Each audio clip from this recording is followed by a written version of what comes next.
Eli Turner had spent most of his life working on other people's land. He fixed fences, herded cattle, and slept under open skies more times than he could remember. He never complained, but somewhere deep inside, he always wished for a place that belonged only to him.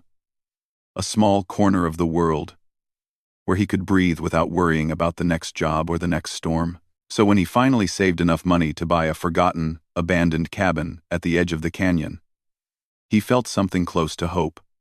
The structure was old, weather-beaten, and missing half its roof, but to him it looked like a promise. He rode out early that morning, carrying tools, a small bag of food, a coil of rope, and the simple thought that today his new life would begin. The trail to the cabin was quiet, except for the wind moving across dry grass. His horse walked at a steady pace, as if it already sensed the peacefulness Eli wanted so much. When the cabin came into view, Eli slowed down. The wooden walls leaned slightly, and the front steps were cracked, but nothing there surprised him. What did catch his attention were the signs that someone had been around recently. The ground near the doorway showed light footprints, small ones, too soft and shallow to belong to any grown man. There were also broken branches, as if someone had moved through quickly. He didn't think much at first. Many travelers passed through the canyon, and sometimes kids from nearby tribes wandered in and out of empty places. But when he reached the cabin's open doorway, he noticed something else. A faint line of warm smoke rising from the old stone fire pit inside. That was impossible, unless someone had used it within the last hour. Eli felt his chest tighten, not from fear but from a sense of caution.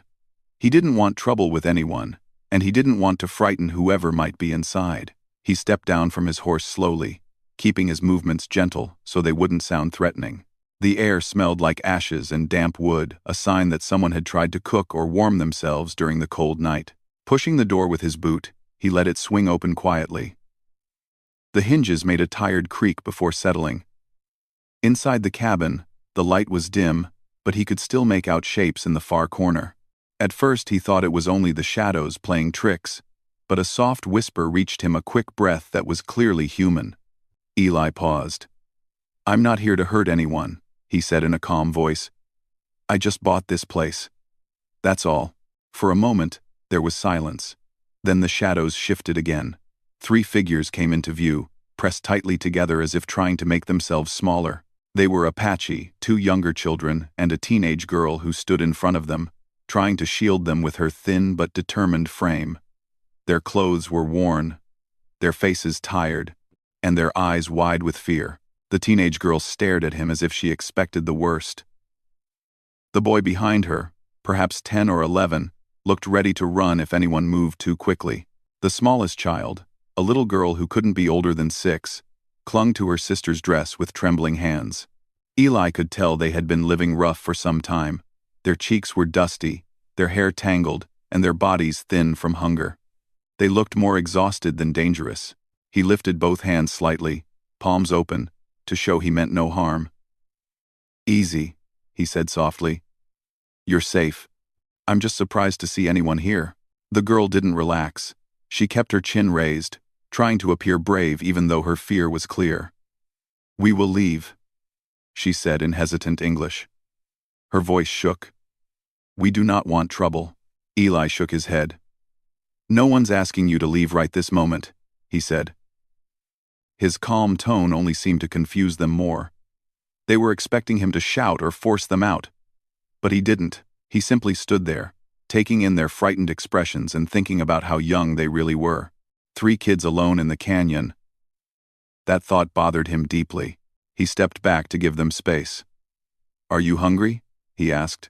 The little girl, peeking from behind her sister, flinched at his voice, but her eyes flicked toward the saddlebag he carried.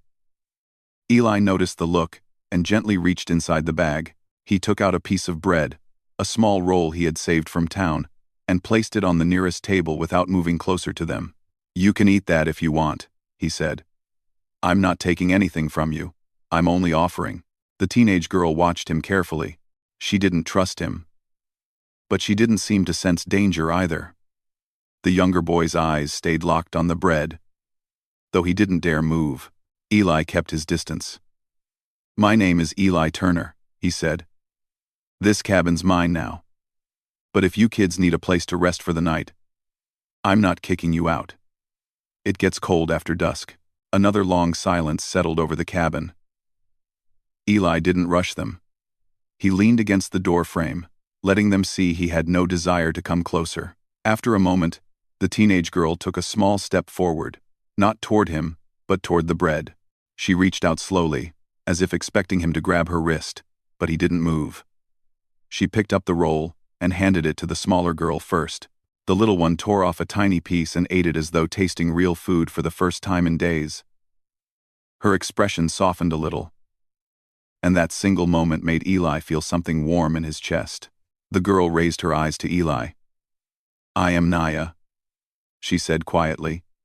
She gestured to her siblings. "This is Tahoma, and this is little Suri." Eli gave a small nod. "Nice to meet you." Naya straightened slightly, still unsure of him, but no longer trembling as badly. "We will leave soon," she repeated, though her voice lacked the firmness from before. "We did not know the cabin belonged to someone." "I understand," Eli said, "but you don't look like you've got anywhere else to go right now."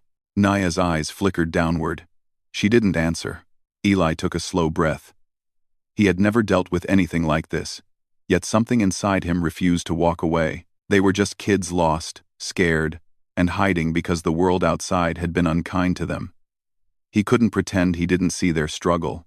"I'll make you a deal," he said gently. "Stay here for tonight. Tomorrow, we'll figure out the rest. I'll bring some blankets and more food in the morning." His offer seemed unbelievable to them. Suri looked up at him with innocent confusion, as if trying to understand why a stranger would help. Tahoma studied Eli like he was some strange puzzle. Naya didn't speak, but her grip on her siblings relaxed slightly. Eli didn't stay long inside.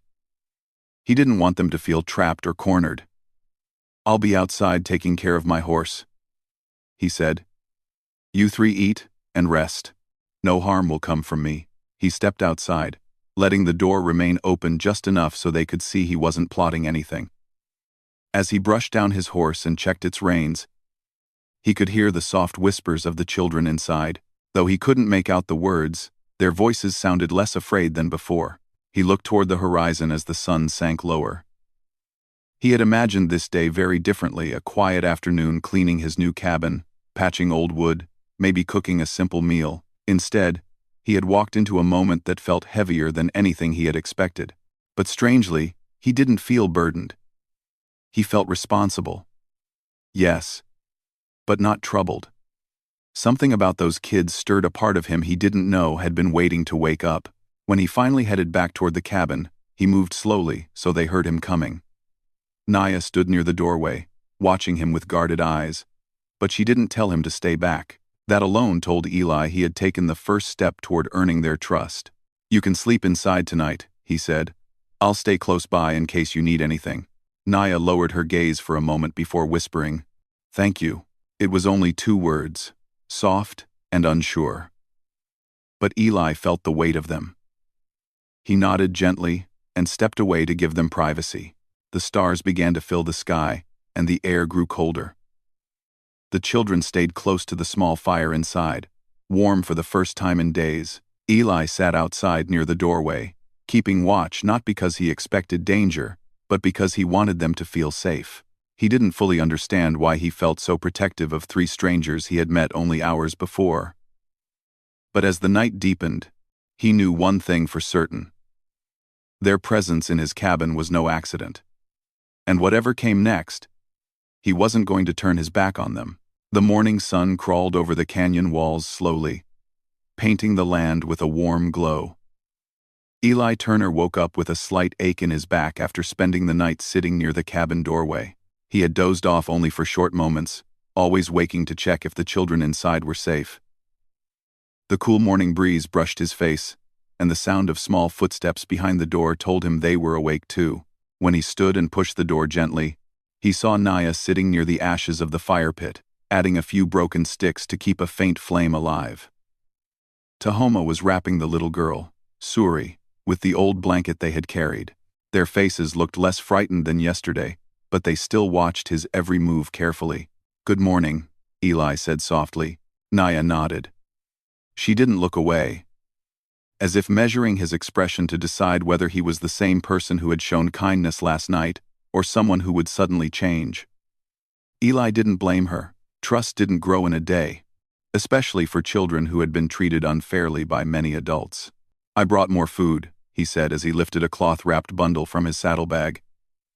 He placed it on the table, the same way he had done yesterday, slowly, without stepping too close. The scent of fresh bread filled the room. Suri's eyes widened a little. Eli also brought dried fruit and a small tin jar filled with clean water. Before they could misunderstand, he added, "It's for all three of you.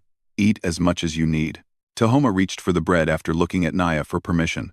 She gave a small nod, and he tore a piece for his little sister first, then took a bite himself. Naya waited longer, watching Eli carefully. But when she finally picked up a piece, she ate with quiet, tired hunger. Eli felt something settle inside his chest, a feeling he couldn't describe. Seeing them eat peacefully filled him with a strange mix of sadness and relief.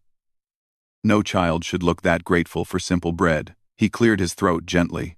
"You slept okay?" he asked. Naya didn't answer right away. She pushed a strand of hair behind her ear and looked down. "Better than before," she said softly. "Thank you." Her voice was still cautious, but the edge of fear had softened. Suri, chewing happily, glanced at Eli and gave him a shy smile. It lasted only a second, but it warmed him more than the morning sun. After they finished eating, Eli stepped outside with his tools. "I'm going to fix the door today. Then, maybe the roof," he said loud enough for them to hear. He didn't want to surprise them with loud noises or sudden movements inside the cabin. The siblings followed him outside slowly, standing near the doorway. They watched him hammer broken planks into place and adjust the frame. Naya stayed alert, but her posture had changed. She wasn't just guarding her siblings, she was also trying to understand this man who kept helping without asking for anything. At one point, Eli dropped a piece of wood, and Tahoma, quick on his feet, picked it up and handed it to him. He didn't say anything, but the small gesture meant a lot. Eli gave him a grateful nod. "You've got good reflexes," Eli said. "Fast hands." Tahoma looked down, a small smile flickering across his face before he hid it behind shy eyes. Suri, meanwhile, wandered near the horse, fascinated by its gentle movements. She stood there, hugging the blanket around herself, staring at the animal as if it were the most magical thing she had ever seen. The horse gave a soft snort, and Suri giggled, stepping back but still watching with curiosity. Eli glanced at Naya. "She likes animals?" "All children like animals," Naya replied quietly. "But she has not seen many up close before. If she wants to pet him, she can," Eli said. "My horse is calm. He won't hurt her." Naya turned to Suri. The little girl looked up at her sister with an expression that clearly asked for permission. Naya hesitated, then nodded. Suri walked toward the horse with tiny steps. Eli stayed where he was so she wouldn't feel nervous. The horse lowered its head, and Suri placed her small hand gently on its nose. Her face lit up with joy. It was the first moment Eli saw her look truly happy, and he felt his chest tighten not with pain but with a strange, protective warmth. As the day went on, Eli continued repairing the cabin. The siblings remained nearby, watching or helping in small ways. Naya gathered fallen branches. Tahoma carried light pieces of wood, and Suri collected pebbles and placed them in a neat little circle as if building her own tiny world. Around midday, Eli took a break and sat on the steps. "Do you three have family somewhere?" he asked gently. Naya froze a little. She didn't want to talk about it, but she also sensed Eli wasn't digging for trouble. He was trying to understand. "Our family moved away," she said carefully. "We were told to go elsewhere, but we got separated." She looked toward the canyon, her voice tightening. "We do not know where the others went." Eli didn't press her for details. He saw how hard the memory was for her. "I'm sorry," he said simply. "You must have gone through a lot." Naya didn't reply, but her eyes softened just a little. It was the first time she believed he actually cared. After resting, Eli stood up and picked up his tools again. "You kids can stay until we figure out something safe," he said. "I won't force you out, and I won't tell anyone you're here." Naya's head jerked up. "You will not tell the town men?" "No," he said firmly. "That's your business, not theirs." She stared at him, struggling to understand. "Why?" "You don't know us." Eli took a slow breath. "You're alone. You're young. And you're scared. That's enough reason." Naya looked at the ground, unable to speak for a few seconds. Tahoma watched Eli with new eyes that saw not a stranger, but someone who might be worth trusting. Suri stood close to her siblings, holding onto Naya's dress but occasionally peeking out with a curious smile toward Eli. The rest of the afternoon passed peacefully. Eli patched the roof as best he could, climbing carefully and brushing away old leaves.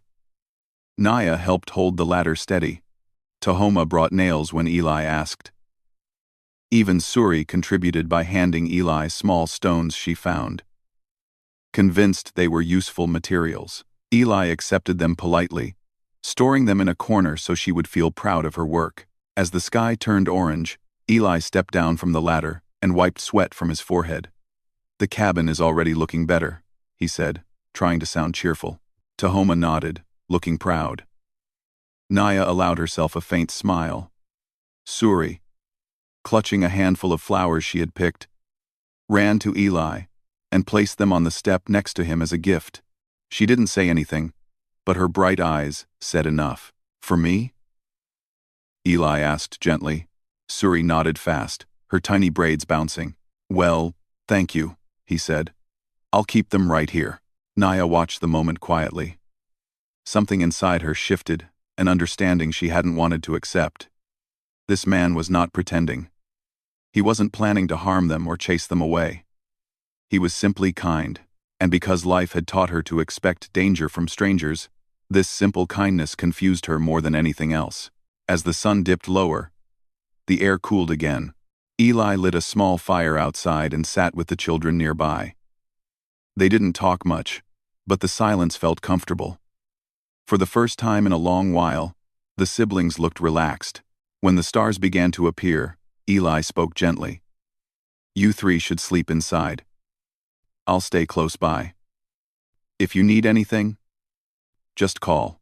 Naya studied his face carefully one last time.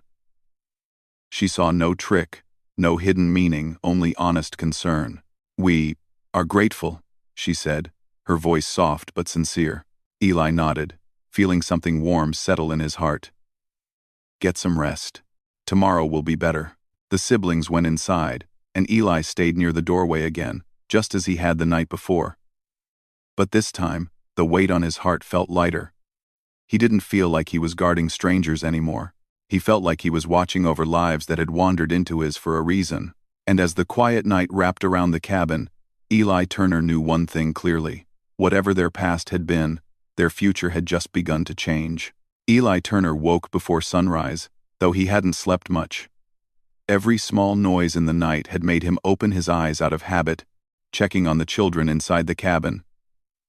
He didn't know why he felt so responsible for them already, but something about seeing three young siblings alone in such a harsh land stirred a deep sense of duty in him.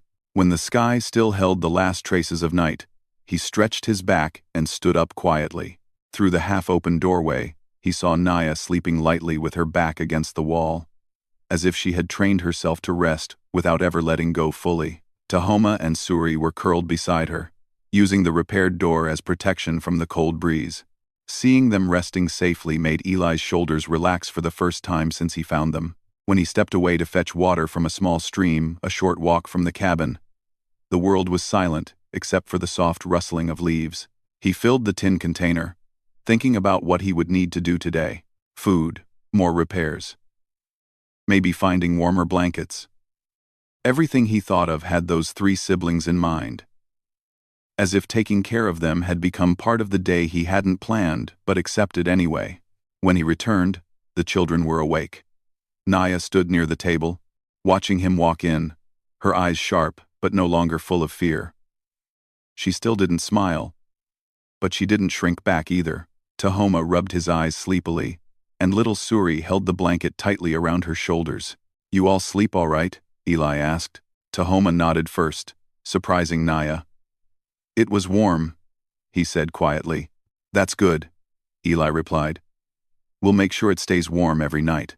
Naya looked at him, unsure how he could offer such a promise so easily. No one had promised them anything in a long time. Eli set the water on the table and brought out another cloth-wrapped bundle from his saddlebag.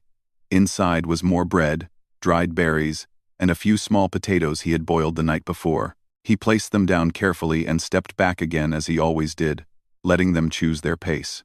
"You fixed the roof yesterday," Suri said softly, surprising everyone. Her voice was small, but there was a certain comfort in it. Eli smiled warmly. "Yeah. And today, I'll fix the floor and maybe the window. A cabin should feel like a home. A cabin should feel like a home, not a pile of old wood." Suri's eyes sparkled at the word home, though she didn't say anything more. She walked to the food and waited for her sister's nod before taking a piece. Naya ate slowly, watching Eli from time to time, as if trying to fit all the pieces of his kindness into a picture that made sense. At last, she said, "You do not have to help us. We do not want to make your life difficult." Eli shook his head. "You're not making anything difficult. If anything, you give me something worth doing." Naya looked away, unsure how to respond. Tahoma watched Eli closely, as though trying to learn what made this man so different from others they had met. After breakfast, Eli picked up his tools again. Today he planned to fix the broken parts of the floor that made the cabin cold at night. As he knelt down and began removing loose planks, Tahoma walked over quietly. "Can I help?" the boy asked. Eli looked up, surprised but pleased. "Sure you can. Hold these nails for me." Tahoma held the nails carefully, handing them one by one as Eli worked. Naya watched from a few steps away, ready to pull her brother back if anything went wrong. But nothing did. For the first time, Tahoma looked proud of himself. When Eli moved to the side window, Naya joined him without being asked. "I can gather wood," she said. "That would help a lot," Eli replied gently. Naya's face didn't show much emotion, but her eyes softened slightly. She left quickly, not wanting him to see the small relief she felt from being useful instead of being a burden. Suri, being the smallest, found her own task. She collected smooth stones from outside, believing each one was special. She arranged them in shapes on the ground, humming softly to herself. Eli didn't know what she was making, but her peaceful concentration brought a kind of gentle warmth to the air. As the day went on, the cabin began to change. The window frame looked straighter. The floor no longer sagged, and the door no longer let in the harsh afternoon wind. Eli worked with steady hands, and the siblings worked alongside him in their own ways. It felt almost like a family working together, something none of them expected when Eli first stepped inside that broken cabin. At midday, Eli took a rest. The children sat nearby under the shade. Tahoma wiped sweat from his forehead, proud of his contribution. Suri leaned against her sister, her little hands full of new stones she had gathered. Naya kept glancing at Eli as though searching for answers. Finally, she spoke quietly. "You still have not asked us to leave." "That's because I'm not going to," Eli said calmly. "But why?" Naya asked again, her voice lower this time. "People do not help us. People fear us. Some tell us to go away before even speaking to us. I'm not them," Eli replied simply. "You're children. You've done nothing wrong." Naya lowered her gaze. She didn't know how to accept such simple kindness. To her, kindness always came with a price or a hidden danger. Yet this man offered it freely, without expecting anything back. After resting, they all returned to work. The sun moved slowly across the sky, and the canyon wind grew cooler. Eli finished the last part of the window repair, just as the sky began turning golden. When he stepped back, he looked at the siblings with a small smile. "This place is starting to feel alive again." Tahoma grinned shyly, showing he felt a part of the achievement. Even Naya allowed the corner of her mouth to rise slightly, though she quickly tried to hide it. Then Suri ran to Eli with something small in her hands.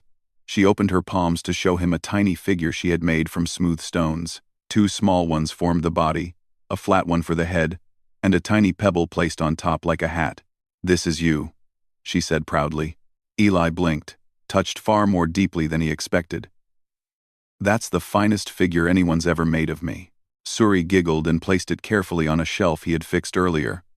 Naya watched the moment quietly, realizing her little sister trusted Eli in a way she hadn't trusted anyone in months. They all sat together outside as the sky turned orange, then purple. A soft breeze carried the smell of dry grass through the air. Eli made a small fire and warmed some potatoes he had left. The siblings sat close, enjoying the light and heat. After a while, Naya spoke again, her voice much softer than before. "We did not expect this. When you found us, we thought something bad would happen. You surprised us." Eli poked the fire gently.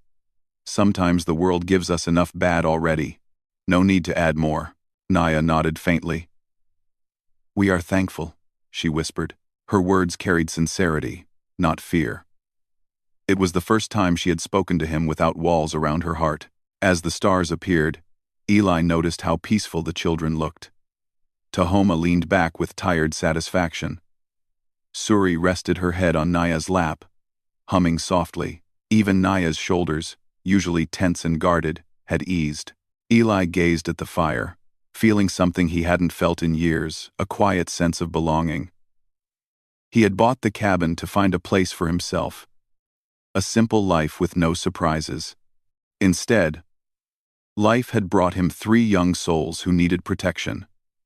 And somehow, without planning it, he had accepted that role. He didn't know what the next weeks or days would bring. But as he looked at the siblings resting near the fire, he knew one truth with complete certainty: he wasn't alone anymore, and neither were they. The next morning began quietly, but Eli Turner could already sense something different in the air. The sun was still climbing, yet the canyon breeze felt sharp, as if carrying a warning. Eli fed his horse and checked the fence posts near the cabin, his mind unsettled. He knew the peaceful days with the Apache siblings might not last forever. People in town sometimes notice things they shouldn't, and rumors spread faster than the wind across the prairie. Inside the cabin, Naya helped Suri braid her hair, while Tahoma looked through the basket of tools Eli had left on the table. They spoke in soft voices, still a little shy, but growing more comfortable each day. When Eli stepped inside, they looked up, their faces calm until they saw the slight tension in his eyes. "Everything all right?" Naya asked carefully. Eli hesitated for a moment before answering. "I need to tell you something," he said quietly. "I went to town early this morning to get more supplies. While I was there, I heard people talking." The siblings paused. Naya straightened, her eyes suddenly alert, as if a switch inside her had flipped. Tahoma froze with a small wrench still in his hand. Suri climbed into her sister's lap without understanding why, but sensing the shift in the room. Eli continued gently, not wanting to scare them more than necessary. "Some men saw footprints near the canyon 2 days ago.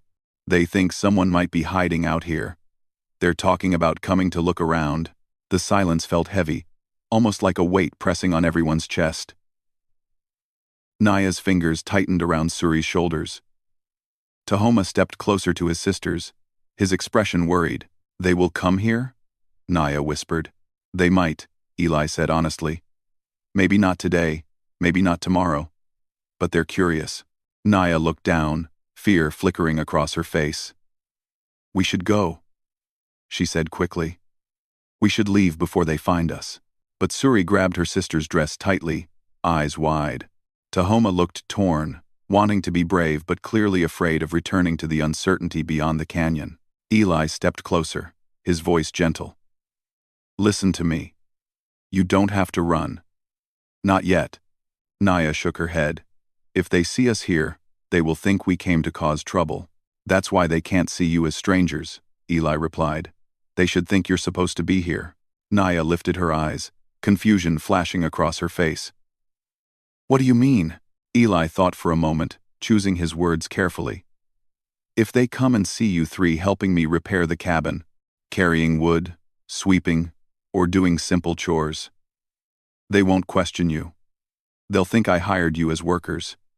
People around here accept that, if I say it. Tahoma blinked. They will believe you? They will, Eli said steadily. Most of the men know me. They know I don't lie.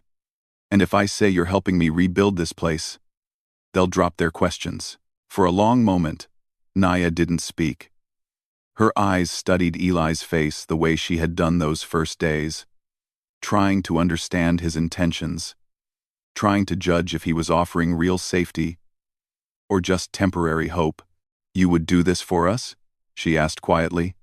Even if it brings trouble to you? Eli breathed in deeply, his voice steady and honest. Yes. Naya's lips parted slightly in surprise. She didn't understand how a man who barely knew them would choose to protect them with such certainty. Her heart felt tight, something warm and unfamiliar spreading inside her chest. She quickly looked away before he could see emotion in her eyes. Suri tugged at Eli's sleeve gently. We don't want you to get hurt, she said in her small voice. Eli knelt so he was level with her. I won't get hurt, he said softly. I promise. And no one will hurt you either. Not while I'm here. Suri nodded slowly, trusting him without question. Tahoma stepped forward, determination growing in him. I will help. I can carry wood. I am strong, Eli smiled. I know you are. Naya studied her siblings, one frightened but trusting, one brave but still young. She knew they couldn't roam endlessly without shelter, without food, without safety. Running again would break them. Staying here might be their only real chance. All right, she whispered. We will stay. Relief softened Eli's shoulders, though he tried not to show how much her answer mattered to him. The rest of the morning was spent preparing. Eli showed Tahoma how to stack wood neatly near the cabin wall. He taught Naya how to sweep dust out the door so the floor looked clean. Suri gathered wildflowers and placed them in a small jar on the table, making the cabin feel less abandoned and more like a home. Eli practiced what he would say if the men came. These kids are helping me fix the place, he rehearsed casually. Found them looking for work, so I put them to use. It wasn't a lie in spirit, they truly were helping him. And he truly was helping them. Around noon, Naya suddenly looked toward the trail with fear. Someone is coming, she whispered. Eli stepped outside. 2 horsemen were riding slowly along the path, scanning the land. They weren't coming fast, but they were coming with purpose. Eli's heart beat harder. Yet his face stayed calm. He nodded to the children. Stay close to the cabin. Keep doing what you're doing. I'll talk to them. The children followed his instructions immediately. Tahoma began stacking wood again. Naya swept the doorway. Suri sat near the horse, brushing its mane as Eli had taught her. They all tried to look natural, though their small hands trembled. The 2 riders approached with curious expressions.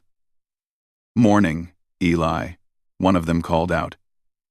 Didn't expect to see you out here this early. Morning, Eli replied, his tone relaxed. Just putting these kids to work. Lots to fix in this place. The riders looked at the siblings. Tahoma kept his eyes down. Naya pretended not to notice them. Suri brushed the horse carefully, humming under her breath the way she always did. Kids helping you? The man asked, sounding more surprised than suspicious. Yeah, Eli said smoothly. Ran into them a few days back near the creek.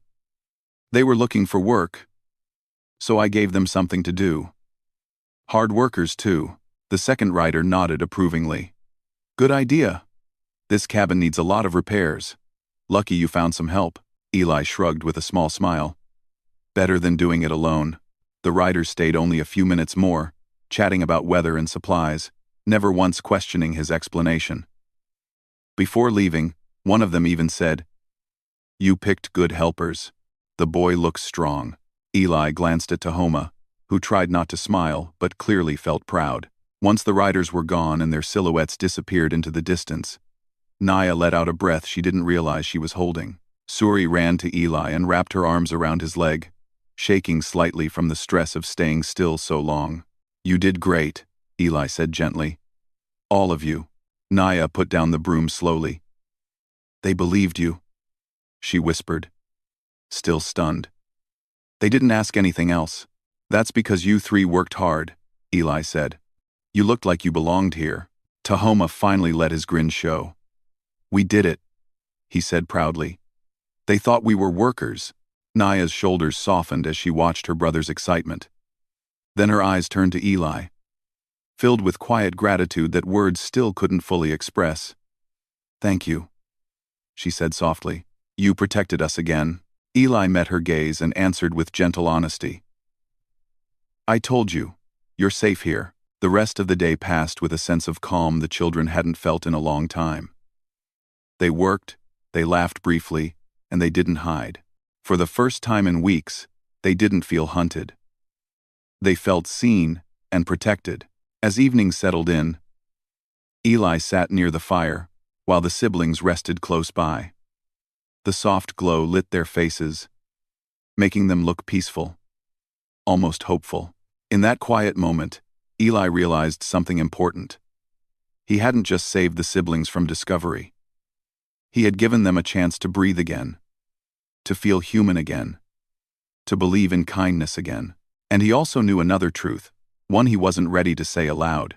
He needed them just as much as they needed him.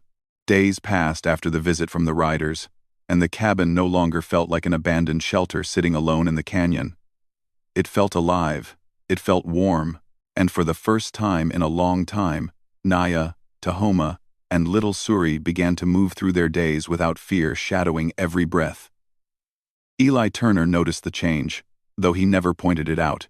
Instead, he simply worked alongside them, building a life he had never imagined when he first stepped into the cabin's broken doorway. Each morning, Eli woke to the soft sounds of the siblings starting their day. Sometimes it was Suri, humming quietly as she braided wildflowers together. Sometimes it was Tahoma, dragging a small pile of firewood near the steps. And sometimes it was Naya sweeping the floor, her movements calm and steady, as if she had finally allowed herself to breathe without watching the door constantly. Eli felt a sense of peace that he didn't know he had been missing. The cabin felt complete now. It wasn't repaired fully, there were still cracks and uneven boards, but the feeling inside it had changed. Where fear once sat like a heavy stone, now there was something gentle, something warm. One morning, while Eli repaired the last broken shutter on the window, Naya approached him. She stood quietly for a few moments before speaking, her voice soft. "We have never stayed in one place this long," she said. "It feels strange, but also safe." Eli paused, wiping dust off his hands. "I'm glad you feel safe." Naya lowered her eyes. "We didn't think we could, not anywhere." Eli didn't know how to reply right away. But after a moment, he said, "Sometimes a place becomes safe because of the people in it. You three, you've brought life back into this old cabin." Naya looked up at him, surprise flickering across her face. She wasn't used to hearing such things, words that carried warmth but no hidden meaning. She nodded quietly and went to help Suri with her flowers. Around midday, Eli took the siblings further into the canyon to gather water and look for edible plants. The trip itself felt like a small adventure. Suri held Eli's hand as they walked, swinging her tiny legs with excitement. Tahoma carried a basket and tried to walk like Eli, copying his calm and steady steps. Naya walked behind them, keeping an eye on her siblings but finally looking relaxed enough to enjoy the morning light. When they reached the stream, Suri released Eli's hand and ran to the water, her laughter soft but full. She dipped her hands and splashed lightly, the cold water sparkling in the sun. Tahoma helped Eli gather water in the tin containers, proud of his growing strength. Naya quietly picked berries and herbs, placing them carefully in the basket. Eli watched them with a gentle smile. He had never imagined himself as a caretaker.